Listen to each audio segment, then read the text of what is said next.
अस्सलामुअलैकुम dear students, आज हम केमिस्ट्री फर्स्ट ईयर का चैप्टर नंबर 1 बेसिक कॉन्सेप्ट्स का लेक्चर नंबर 3 स्टडी करने जा रहे हैं। और आज का हमारा टॉपिक है ion and molecular ion. Ion और मॉलिक्यूलर आयन को आपने 9th क्लास में भी स्टडी किया है, तो यहाँ पर लिटिल बिट मोर एक्सप्लेनेशन के साथ हम स्टडी करने जा रहे हैं। So let's start with the definition of ion.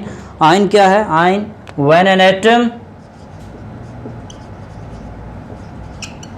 loses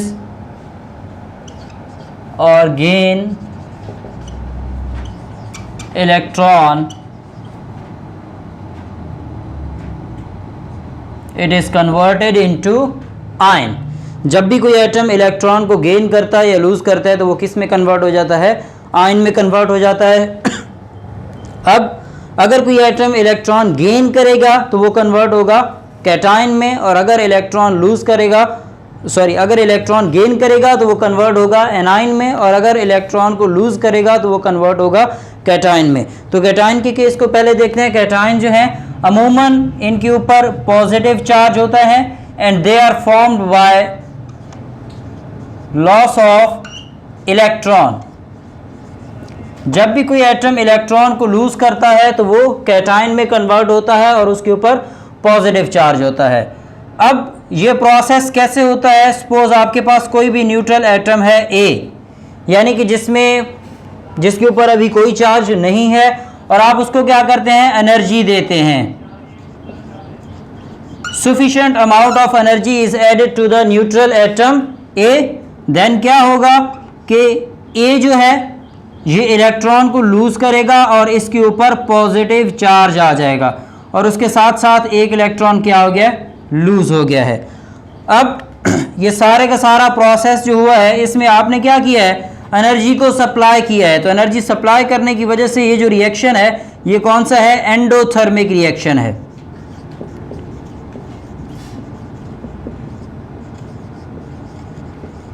तो cation formation is an endothermic process. उसके बाद अगर हम आगे बात करें तो कैटायन जो है मे बी +1, +2 और +3। बट एक बात याद रखिएगा कि जितना पॉजिटिव चार्ज ज़्यादा होता जाएगा उतनी ही आपको ज़्यादा एनर्जी देनी पड़ेगी, जिसकी वजह से कैटायन फॉर्मेशन उतना ज़्यादा डिफ़िकल्ट होगा। अगर आपको +1 चार्ज का कोई कैटायन बनाना है तो आपको कम एनर्जी देनी पड़ेगी, +2 का बनाना है तो उसको थोड़ी ज़्यादा एनर्जी देनी पड़ेगी, और +3 का बनाना है तो उसको और ज़्यादा एनर्जी देनी पड़ेगी। तो जितना आप चार्ज बढ़ाते जाएंगे उतनी अमाउंट ऑफ एनर्जी रिक्वायर्ड जो है वो भी बढ़ती जाएगी, अमाउंट ऑफ एनर्जी एडेड बढ़ती जाएगी, एंडोथर्मिक रिएक्शन के लिए रिक्वायर्ड एनर्जी बढ़ती जाएगी। तो यहाँ पर मैं एक छोटा सा एंडोथर्मिक के साथ लिख देता हूँ, delta H is equal to positive. Delta H is equal to positive का मतलब क्या है कि अमाउंट ऑफ एनर्जी एडेड। जहां पर किसी रिएक्शन के अंदर एनर्जी ऐड होती है तो हम उसके लिए पॉजिटिव का वर्ड यूज करते हैं। अब इसकी कॉमन एग्जांपल्स को यहां पर डिस्कस कर लेते हैं। तो कॉमन एग्जांपल्स में हमारे पास क्या है? Na पॉजिटिव +1 इलेक्ट्रॉन, तो इसने एक इलेक्ट्रॉन को लूज किया है और यहां पर इसके ऊपर पॉजिटिव चार्ज आया है। नेक्स्ट वन जिंक Zn, तो ये कन्वर्ट हुआ है Zn +2 इलेक्ट्रॉन्स। उसके बाद एल्यूमिनियम, ये कन्वर्ट हुआ Al +3 और 3 इलेक्ट्रॉन्स को इसने लूज किया। अगर मैं कंपैरेटिवली देखूं तो सोडियम का एक इलेक्ट्रॉन लूज कराना ज़्यादा आसान है बिकॉज इसके ऊपर +1 चार्ज है, और एल्यूमिनियम के 3 इलेक्ट्रॉन लूज कराना ज़्यादा डिफिकल्ट है बिकॉज जितना इलेक्ट्रॉन ज़्यादा आप निकालने की कोशिश करेंगे उतनी ज़्यादा आपको एनर्जी देनी पड़ेगी। आगे बात करते हैं एनायन फॉर्मेशन की। तो एनायन क्या है? अगर आप इनको देखेंगे तो इनके ऊपर अमूमन आपको नेगेटिव चार्ज नज़र आएगा and they are formed by gain of electron.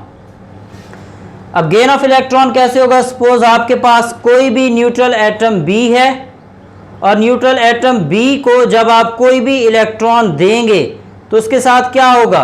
B के ऊपर नेगेटिव चार्ज आएगा और उसके साथ एनर्जी लिबरेट होगी।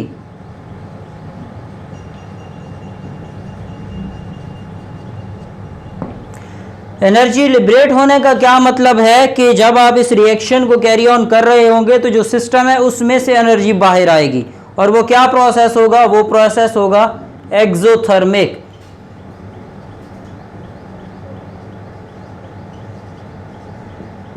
और इसके लिए अगर आप डेल्टा एच की वैल्यू देखो तो डेल्टा एच की वैल्यू इसके लिए क्या होगी?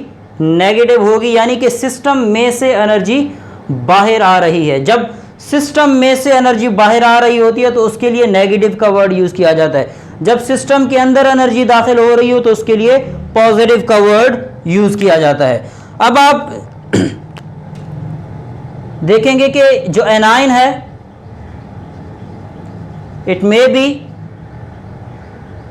-1, -2 एंड -3 एंड सो ऑन। तो नेचर में पॉजिटिव कैटाइंस जो हैं ये ज़्यादा होते हैं, एनाइंस कम होते हैं। इसकी कॉमन एग्जांपल हम देख लेते हैं चंद। एक फ्लोरीन है, आप इसको एक इलेक्ट्रॉन दें तो ये कन्वर्ट होता है F नेगेटिव में। उसके बाद ऑक्सीजन है, ये 2 इलेक्ट्रॉन्स को एक साथ -2 की शक्ल में पाया जाता है। तो ये थी कैटाइंस और एनाइंस की वो डेफिनेशंस और एग्जांपल्स और एक्सप्लेनेशन जिसको आप 9th 10th में भी पढ़ते आ रहे हैं। सिर्फ एक चीज़ का फ़र्क मैंने आपको बताया है कि डेल्टा एच पॉजिटिव होता है जब एनर्जी एडेड होती है, और जब एनर्जी रिएक्शन खुद से लूज़ करता है तो डेल्टा एच नेगेटिव होता है। आगे बढ़ते हैं मॉलिक्यूलर आयन। तो मॉलिक्यूलर आयन की भी वही definition, when a molecule loses और गेन इलेक्ट्रॉन। अब इसकी फॉर्मेशन की बात करें तो इसकी फॉर्मेशन कैसे होती है? एक मॉलिक्यूल जब इलेक्ट्रॉन को लूज या गेन करता है तो वो मॉलिक्यूलर आयन में कन्वर्ट होता है। बस इसकी कन्वर्जन के लिए ये जो इलेक्ट्रॉन लूज या गेन करने के लिए प्रोसेस होता है ये कैसे कैरी ऑन होता है कि हमें 10 to 15 इलेक्ट्रॉन वोल्ट का एनर्जी वाला इलेक्ट्रॉन चाहिए। 10 to 15 इलेक्ट्रॉन वोल्ट के साथ जब हम इलेक्ट्रॉन्स बम्बार्डमेंट करते हैं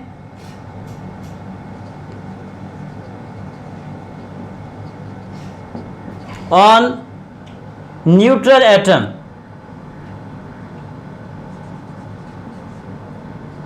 ऑन न्यूट्रल मॉलिक्यूल, तो मॉलिक्यूल के ऊपर जब हम 10 to 15 इलेक्ट्रॉन वोल्ट के एनर्जी वाले इलेक्ट्रॉन्स की बम्बार्डमेंट करते हैं तो मॉलिक्यूल क्या करता है? अपने इलेक्ट्रॉन्स को लूज करता है। जब वो अपने इलेक्ट्रॉन्स को लूज करता है तो वो किस में कन्वर्ट होता है? मॉलिक्यूलर आयन में कन्वर्ट होता है।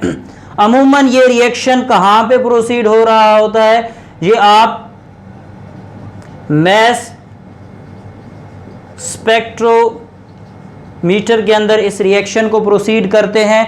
अगर आप इलेक्ट्रॉन यूज नहीं करना चाहते तो और क्या चीज यूज कर सकते हैं? सेम प्रोसेस हो सकता है विद अल्फा पार्टिकल्स। अगर आप किसी भी न्यूट्रल मॉलिक्यूल पे या गैस के ऊपर अल्फा पार्टिकल्स की बम्बार्डमेंट कर दें तब भी वो उस मॉलिक्यूल को किस में कन्वर्ट कर देगा? मॉलिक्यूलर आयन में। अब ये प्रोसेस कैसे होता है कि आपने एक आइसोलेटेड सिस्टम लेना है। सपोज ये आपके पास एक ट्यूब है जिसको आपने वैक्यूम किया है, और वैक्यूम करने के बाद अब इसके अंदर मॉलिक्यूल्स मौजूद हैं।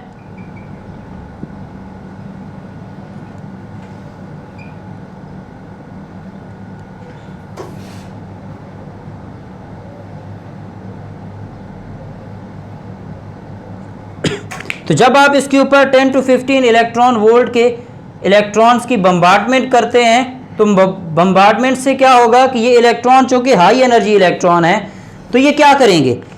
ये इसको इसके शेल में मौजूद इलेक्ट्रॉन्स को यहाँ से निकाल देंगे। सपोज मैं एक इलेक्ट्रॉन को यहाँ पर कंसीडर कर रहा हूँ, ये हाई एनर्जी इलेक्ट्रॉन आ रहा है जो हमने बम्बार्डमेंट की उससे, और इस मॉलिक्यूल में से ये जो रेड वाला ब्लू वाला इलेक्ट्रॉन है ये भी यहाँ से मूव कर जाएगा, और ये जो ब्लैक आ रहा था ये भी यहाँ से आगे चला जाएगा।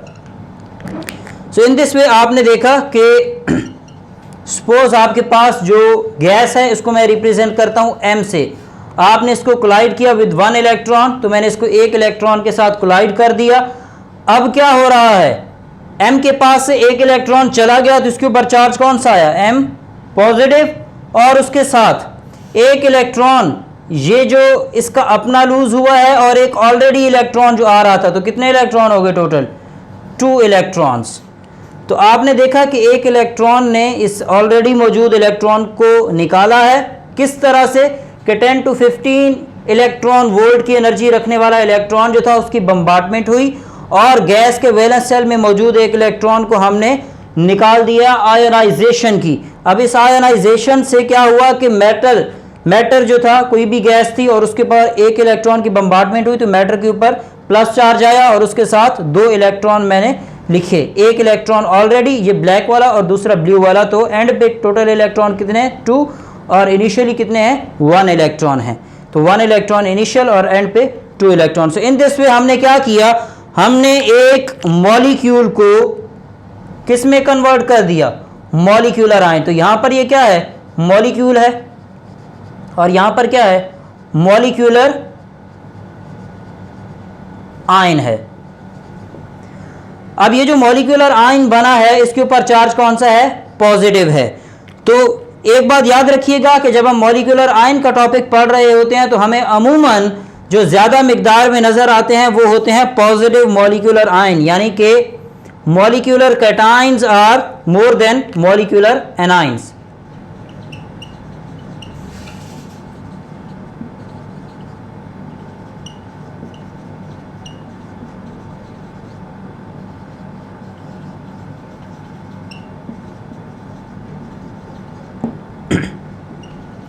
तो यहाँ तक का ये जो टॉपिक था इसको हमने आज मुकम्मल किया, जिसमें हमने आयन की डेफिनेशन को पढ़ा, उसके बाद कैटायन और एनायन को देखा।